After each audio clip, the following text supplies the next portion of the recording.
Part 1. What just happened? Blog post May 31st, 2017. As we began this site of resources and the blog that sort of naturally spilled out of it, I jumped into the middle of blogging feelings, accommodations, and symptoms of life with an invisible illness, with hopes of capturing you where you are at. The mission was, and still is, to boldly share the secret life I feel I have been living so that you, too, can break out of your shell and with me come to some sort of compromise of acceptance. You need to know that this isn't like me. A co-worker once told me that I was known as the vault among my colleagues, which in my line of work was not a bad thing, but she was right in more ways than just the professional end of things. I've always had trouble sharing my true feelings. I grew up in a wonderful, kind, and loving family with only one little dysfunction: alcoholism.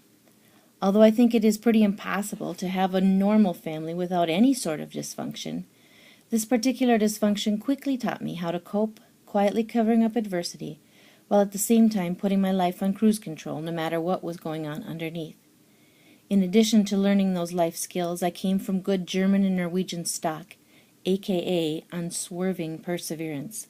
I mean, really, how did our ancestors live in sod huts and survive North Dakota winters? Seriously.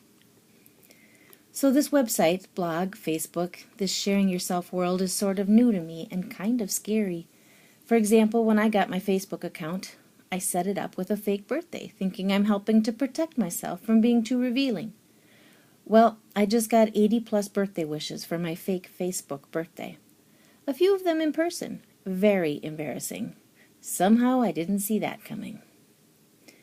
From 2 Corinthians 4:15, "For it is all for your sake, so that as grace extends to more and more people, it may increase thanksgiving to the glory of God." So this new and uncharted territory makes me very surprised that any of this tripping up the down escalator endeavor is even happening. But the Lord doesn't ask us to do what is comfortable for us. Just ask Moses, Jonah, Paul, and a few others. I believe the Lord has asked me to be as raw as I can on this website, not just for me, but for others. When you read my story, know that the desire is that it will inspire your story to be real, to let you feel, to help you conquer, to not give in, and to help you heal. I have been asked to share my story from the top.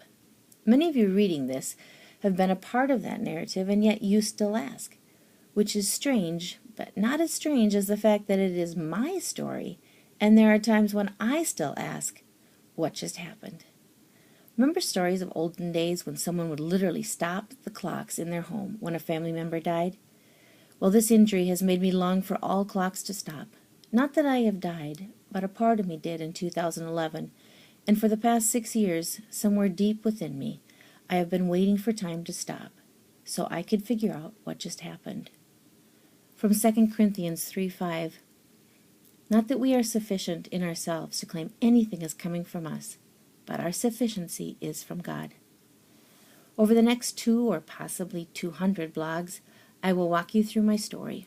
Hold on for me, please. Be patient. I don't know what all I will reveal. I am not showing up for this task all polished and prepared. Hebrews 13:20-21 is often summarized like this: "The Lord does not call the equipped, but he equips the called." Please pray that he equips my pen as the words pour out, and pray for your heart as it receives them. I pray that God will be glorified.